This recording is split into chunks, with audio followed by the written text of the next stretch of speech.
Hey everybody, Bacon here, and I'm back with another deck pick of the week. So this week we're going to be looking at Midrange Shaman. And the reason I'm choosing Midrange Shaman for this week is because I think it's really interesting the transformation that the archetype is going through. So when Mean Streets of Gadgetzan first launched, a lot of people migrated over to Aggro Shaman because it seemed very strong, and it is very strong, with the addition of things like Jade Claws and patches, in the pirate package. Jade Lightning as well. So you had a few of those Jade synergies in there, and the transformation that's going on with Midrange Shaman now is when the expansion dropped. A lot of people were still trying to play sort of like the classic Midrange Shaman of including your top end threats like Alakir, Ragnaros, things like that. Sometimes Barnes, and it was pretty good. It was pretty good, but it couldn't really compete with the aggro version in terms of consistency. But what people have done this week is what people have done recently is they've replaced a lot of those top end threats and some of the more like core cards for mid range shaman with the Jade activators. So a lot of the mid-range shamans you're seeing now are going all in on the Jade package. They've got Jade Chieftain, they've got Jade Spirit even. They have all of the shaman Jade activators with that mid-range shaman core. So the list we're looking at today is right here, and it is a variation on Ray C's mid-range Jade Shaman.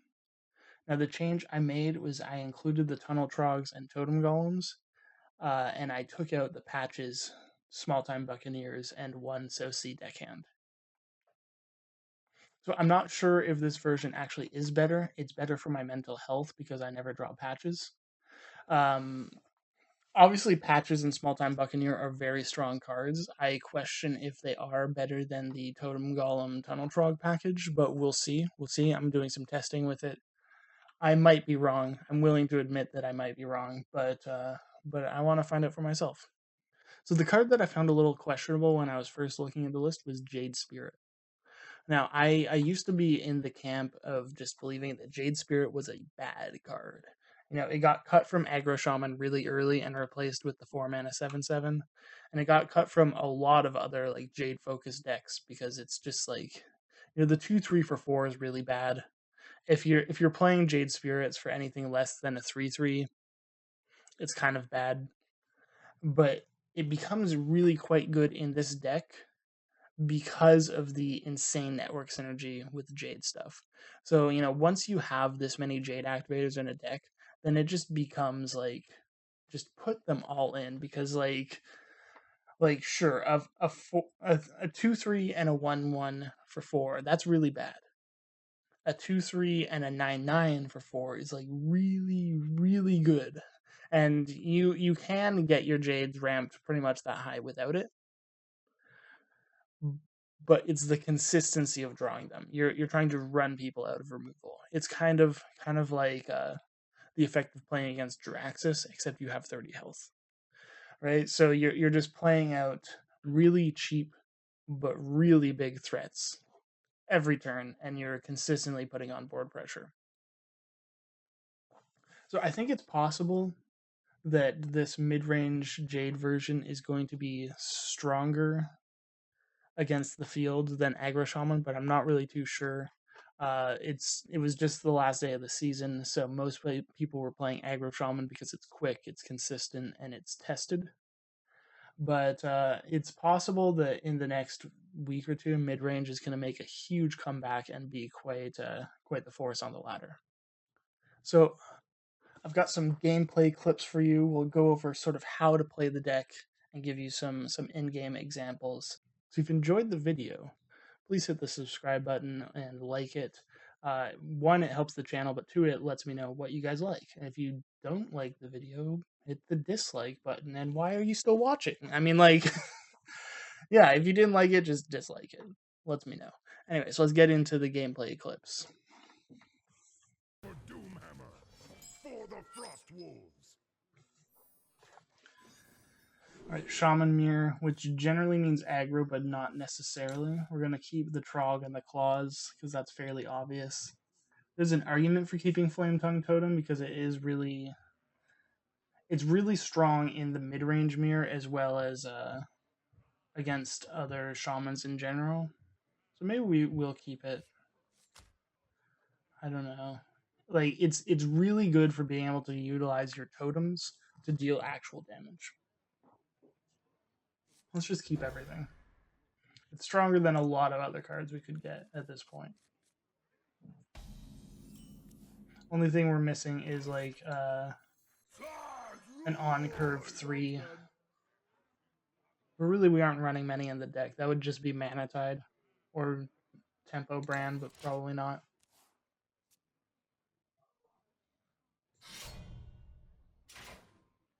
I suppose since we're going to be overloaded, we're really just missing a Totem Golem. Interesting. Okay, so they're hitting that. Because of that, does it become better to just Totem?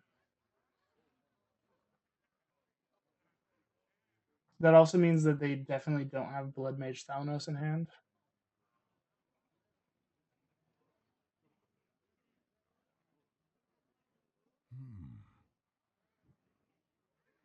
So if we just Totem 2 out of 4 times, we've got a good result for keeping the Trog alive. I think we probably just Jade Claws, though.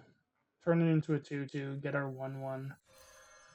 It's weaker considering we don't have anything to remove right away, but we'll just save the charge. The roll spell damage. Okay, well that does.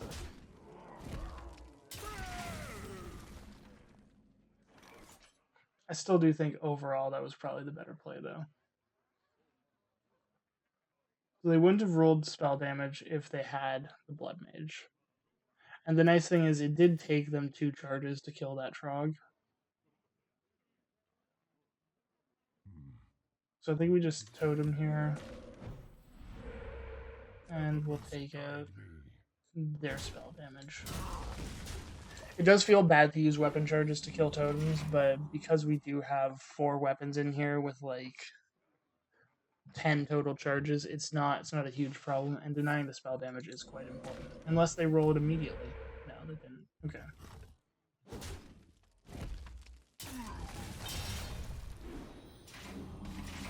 So this is looking like it is definitely gonna be like the mid-range mirror.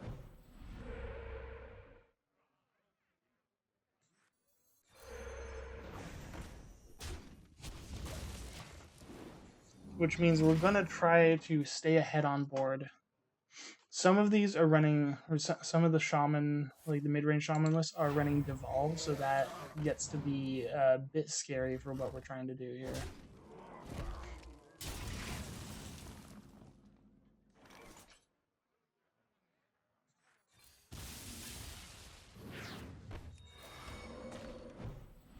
That's something we wish we had our Flame Tongue for.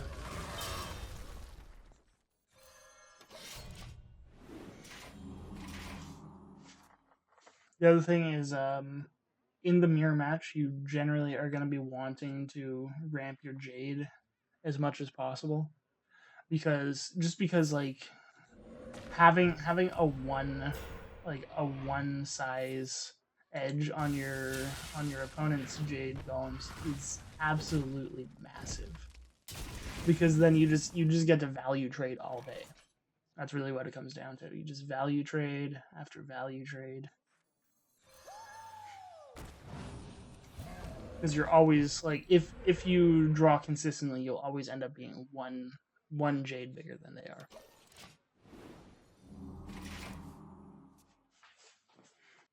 So sometimes you might have you might be tempted to save the chieftain for when you're running or for when your Jades are larger. But we'll probably just play this next turn just so that ours are at a 3/3, whereas theirs are at a 1/1. Assuming they are running Jade. That's the other thing. They aren't necessarily running it. If we don't see any Jade cards sometime soon, we're gonna have to watch out for things like Lightning Storm. So I suppose we actually don't want to play the chieftain here. If they had a lightning storm, they probably would have played it last turn. I wonder. But at the same time, like it's kind of overcommitting for no reason. So we'll just totem up here and play one of the things from below.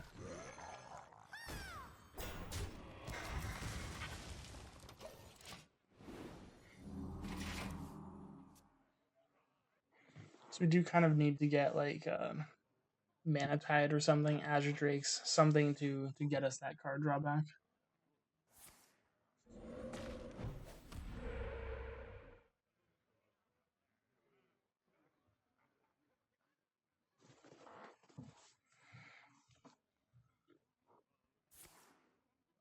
A little unlucky on the spell damage roll there. They're running at least some Jade. The Jade Lightning is kind of one of those cards that is just good on its own. That's the reason it's running aggro. Okay, there's our Azure Drake, so we need this cycle for sure.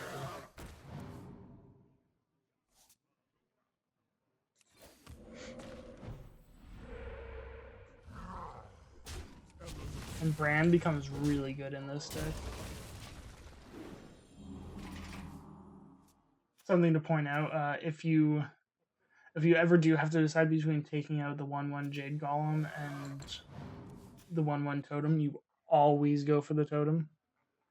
Because you don't want them to be, or you do want them to be rolling the 1/1 Totem, right?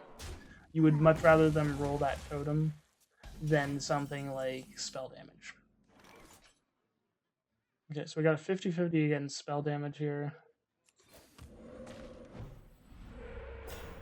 Never lucky.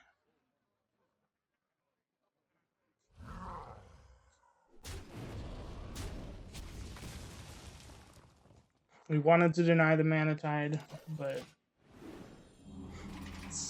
it's not, or we wanted to take out the spell damage. That's what I was meaning to say. We wanted to deny the spell damage, but it's not worth keeping the Mana Tide alive. Really don't want them to get any more card advantage on us. We have a decent, we have a decent board, or we will next turn as we ramp up to a 4/4.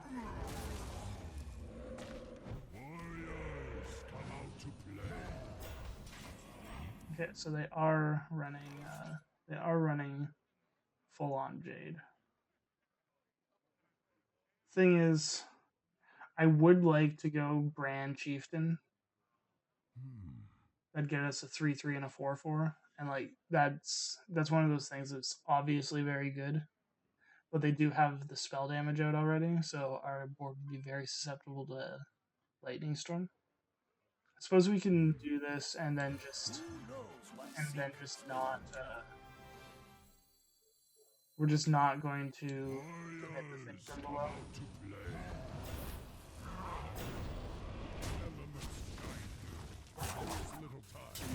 If we do get stormed, we 1 get a card draw, but 2 we can reload with Chieftain 5/5 and 5/5.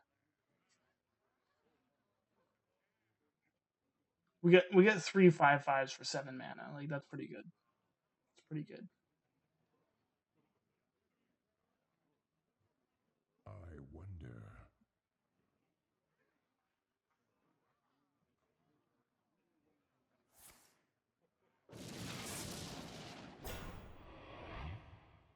All right, so yeah, Devolve isn't actually that bad in like it's not sorry, I mean it's not actually that good in the Jade Mirror because a lot of your cards are, or a lot of your minions are going to end up being vanilla, vanilla Jade Golems.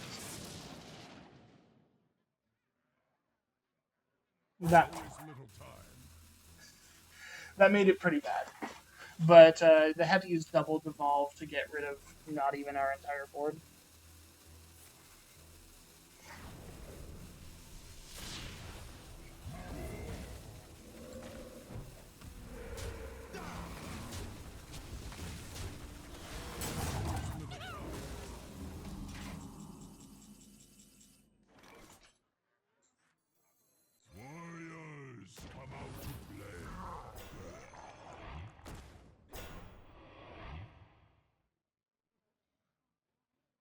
I think we just cycle this. I should have traded this first.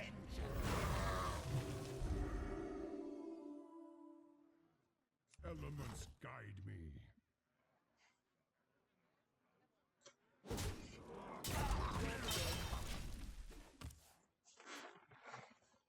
So we got Hex for their Black Paw. That's going to be pretty important. We'd like to draw ours sometime soon. I wonder. Double Hex. Okay, so now our Black Paw is completely safe. But we do have to be... We're a little disappointed about the fact that we are so behind on board now, end cards. But I think we just sack the... I just really wanted to draw there.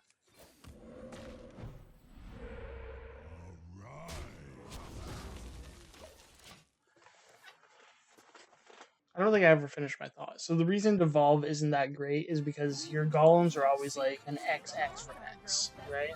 Jesus, that's real bad.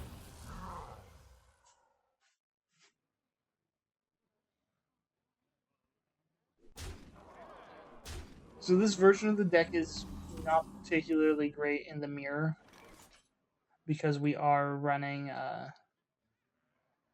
or we aren't running storms. Storms are really important in the mirror.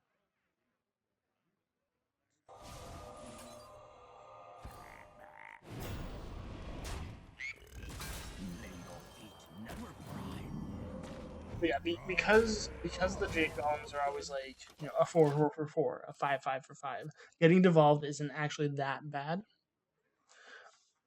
It's not nearly as bad as, for example, getting your Totem Golem devolved into a Leper Gnome, something like that. Oh, I didn't count them in the lethal like that. Yeah, so lose that. Like I said, we're a little weak in the mirror due to lacking lightning storms. I would like it if we could squeeze in 1 or 2 storms, but it becomes a question of what do we cut for it. You know, there's a lot of auto-include cards in Shaman that it becomes difficult to figure out what you don't want. Like, I don't think there's a world where we cut Maelstrom for Lightning Storm, something like that. Just doesn't seem very likely. Alright, so here we got the likely Renolock opponent. If we had a minion, I would definitely keep Hex. Especially since we're on the coin, so on turn 4 they can cleanly land like a Mountain Giant or a Twilight Drake? Is that what it's called? I think so. You know, the 4/9.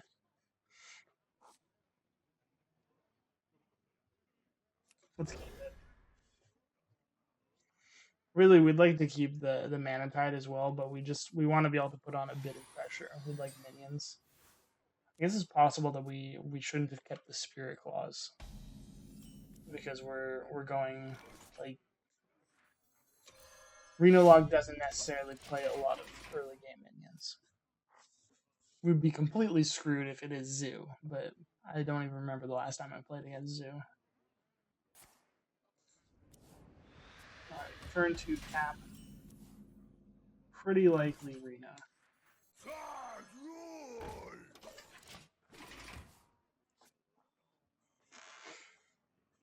So the nice thing about mid-range Jade against the Renolock is we do get a lot of we just have a lot of end game threats. So despite the fact that we don't have a really high mana curve, we can often just outvalue their removal.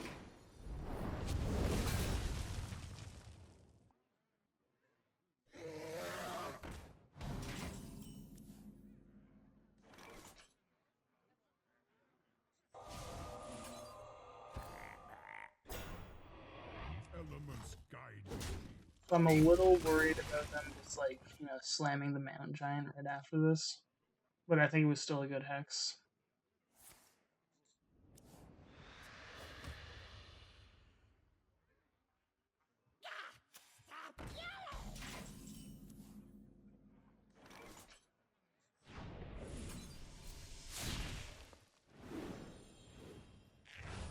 Here, I think we just point out the Totem Golem. Cheapens our thing from below. Yeah, cheapens our thing from below. Maybe that was completely wrong, and we should have just IA'd next turn. Looking back, I was okay. Here's what just went through my head. I was like, we should just coin hero power, and then I was like, why coin hero power when we could coin totem golem? Totem golem's just a better totem. But the reason why we wanted to coin hero power is because the coin's becoming less and less valuable. But we could just play Aya on curve if we did that. So that was a mistake.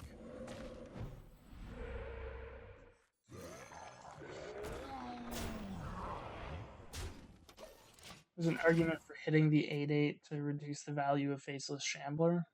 I just don't think it's very likely that we're gonna get screwed by that. Oh Jesus Christ.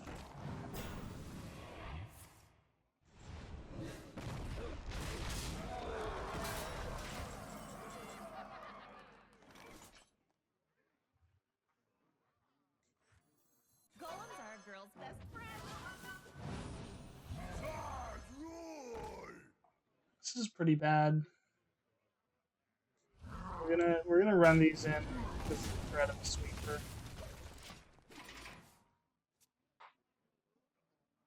I ain't talking. Never prime. And since we don't we're not really since we aren't running Storm at all, this gets a little dangerous. I'm not dead.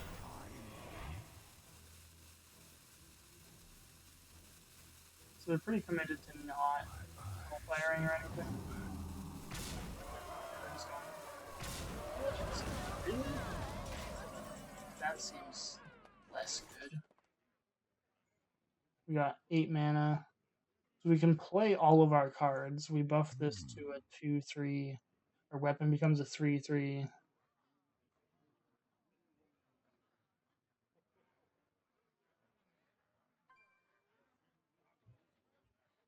All right, so we can clear the threatening parts of the board.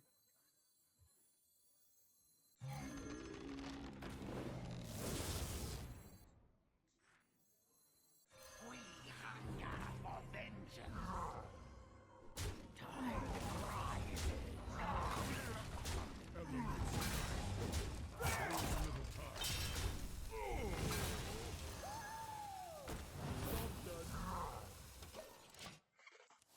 Now we are completely out of cards, but we do have the cycle from Blood Mage to look forward to. So hopefully we get Jade Chieftain. That's really what we're fishing for here. Who knows what secrets will us? A worthy disciple. This is pretty bad overall. We've been having to fight a real uphill battle ever since that Mountain Giant into Faceless Shambler turn. So maybe not the greatest example of how this matchup usually goes, but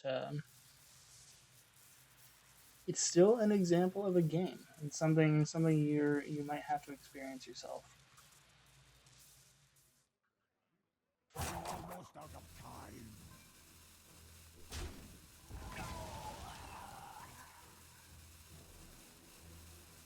Mana Tide's really not that good when we're this behind on board.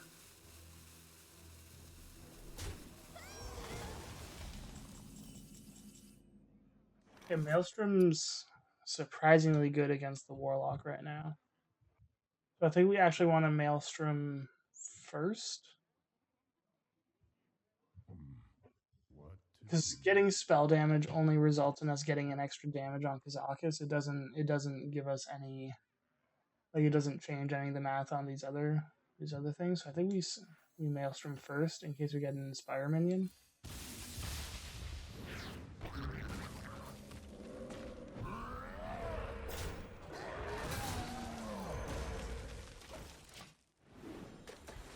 So because they have a Kazakus potion, this is probably just going to be, 03, 03 for 3 cycle 1. It's really nice that we got the taunt totem though. So we, the real strength of this is we might actually just be able to force the Kazakus potion to be played. Whereas this board isn't really threatening enough that they would need to do that before. Of course, they'd also just Hellfire or something. They have been hovering this card though, and that is the Kazakus potion. So at the very least, we know that one of their potions, even if they don't use it, we know that one of their potions probably has some sort of AoE effect. So it looks like they're not going to use it.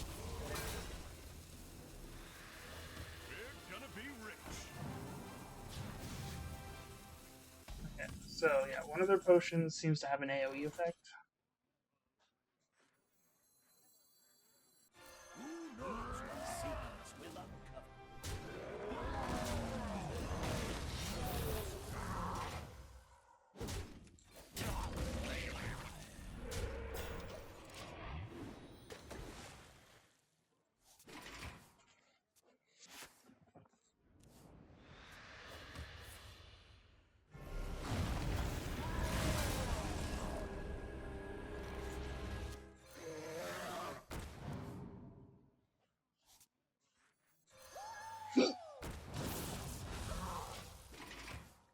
This is where things get pretty nuts. Once we get into the over 5/5, things get really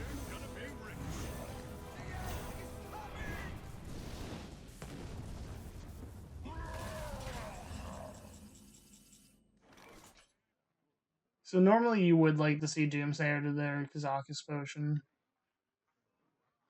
I guess it's fine. We'll just push 4-face. I wanted to be able to keep tempo on our side. But yeah, this is fine.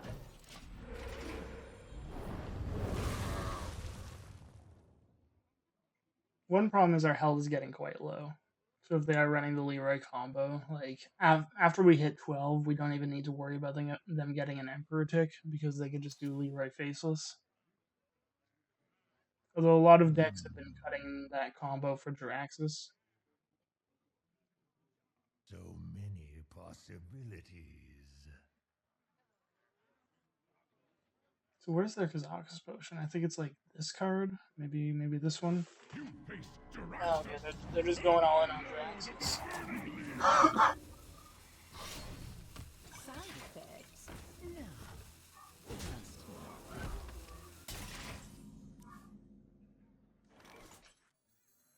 Warriors, come out to play. Elements guide. So this probably gets siphoned or blast crystalled.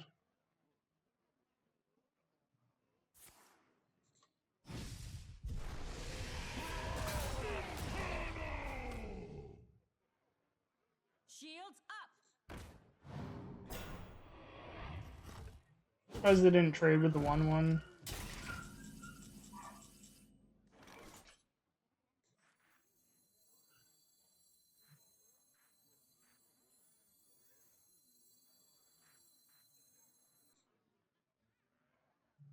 I guess there's no way we can get this in the right position. What to do? We do want to flame tongue this though. Alright. Warriors, come out to play. So we got another Jinyu. Do we have another? Yeah, we got another thing from below. So two of our 8 draws help us out quite a bit. We've got more Jade Claws. That's just more Jade activators. Second Jade Lightning would be good. Oh, drag. Okay, so they're just going for the 1 and 4. It's gonna be really disappointing if we lose like this. Not like this. Yeah.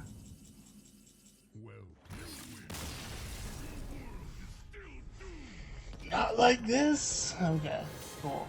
So let's do one more game, and then we're gonna head out, and you guys can try the deck for yourselves. Druid. Okay. Malfurion. So Druid is going to be For Doomhammer. generally a pretty good matchup for us because they're, most Druids are running Jade themselves, but ours becomes a problem much quicker because we're not relying on Gadgetzan Jade Idol cycling. Now it's possible that they just get the god draw of My greetings.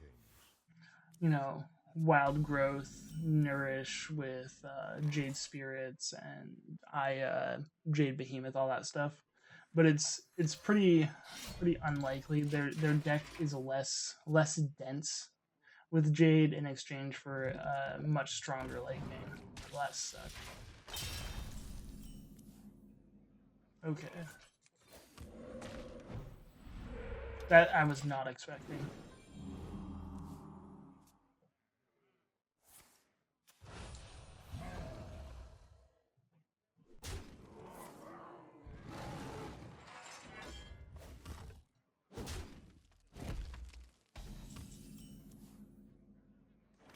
So I think we just lightning that. It's not the best lightning target, but I think it's fine. Our other plays are Totem Tunnel Trog. That's pretty bad. I wonder. We could also just Mana Tide, but that's quite bad. We're gonna want more than one draw against this, so yeah, maybe just coin this out.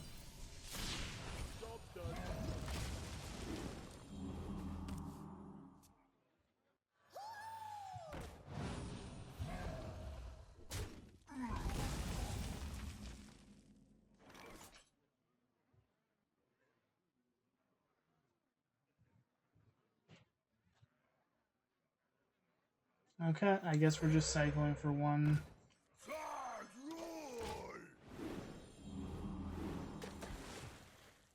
Jinyu's not really what we're looking for. We got the Drake for next turn, which is okay.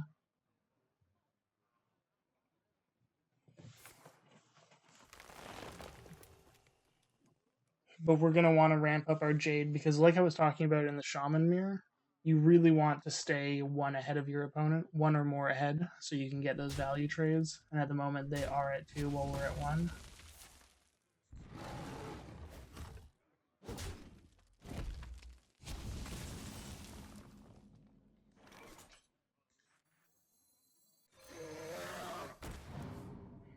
We do know that they don't have on curve. Wait.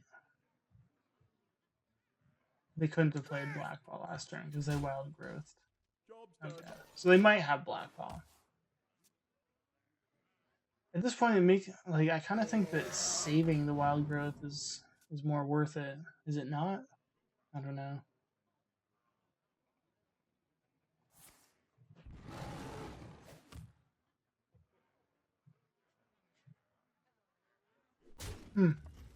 Okay. I thought they'd be taking out the Drake.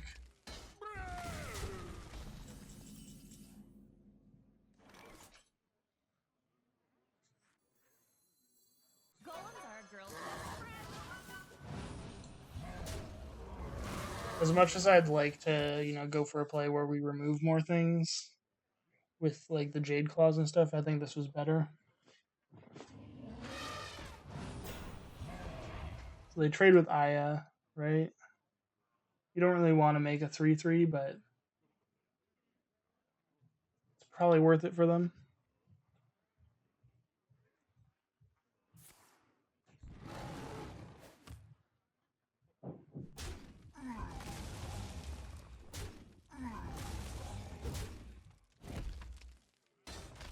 You're no fun!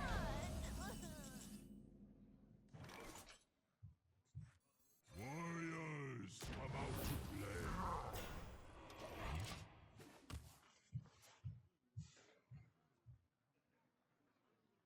So unfortunately, they drew a lot of their curve cards. At this point, we'd like to be very ahead on board and taking advantage of the fact that Druid doesn't have a good comeback mechanic.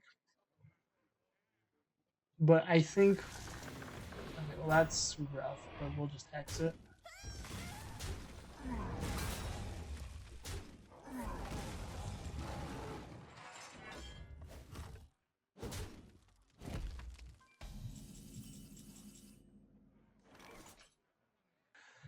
was trying to think of like what our best way to do this is. We're definitely hexing that. I wonder. I suppose we could do yeah, this is probably the best place. So we hex that Blood Mage Spirit Claws trade.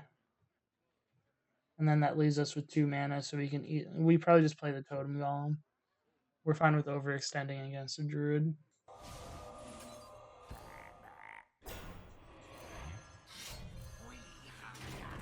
Elements guide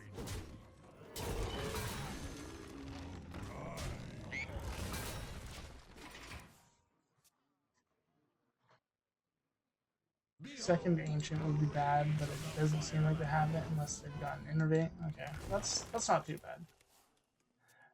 You know, that combo is horrible early game, but they're not really getting the ramp anymore. They're, spending 3 mana for a Nourish is obviously good, but it's not like the end of the world.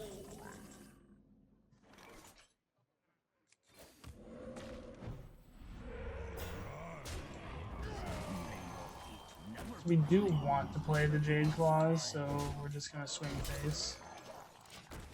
Passing up weapon value for the fact that we just want to get more board and to put on pressure.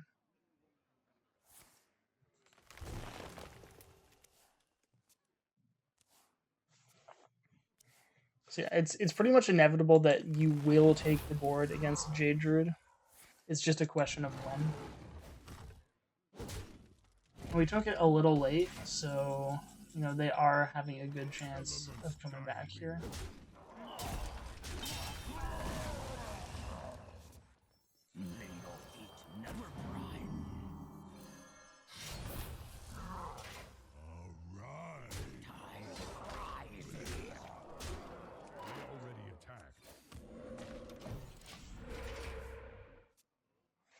So now it doesn't really matter that they can do Gadgetzan infinite Jade Idols. Does he have a double swipe?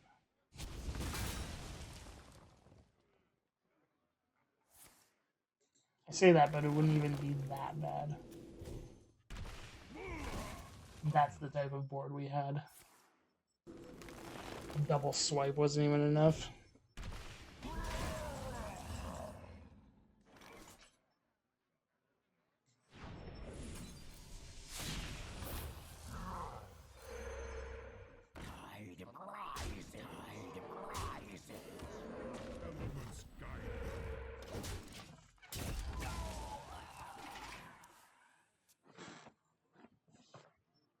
Yeah, I don't really see a way they can come back from this. So we pretty much just have them here. That's definitely not good enough.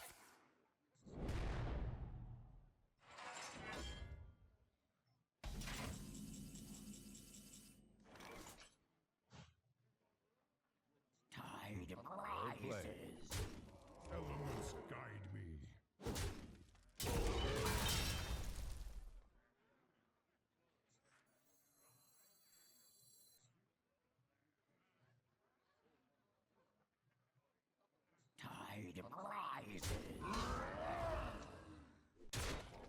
For some reason, I thought we didn't have lethal. Miscounted a bit. Oh yeah, okay. So that's the last gameplay example we'll get for now. I'll be experimenting with the deck more on stream for the next few days because I think it is quite good. So, like I said earlier, if you did enjoy the video, please give it a like and a subscribe to the channel, and then yeah, we'll see you guys later.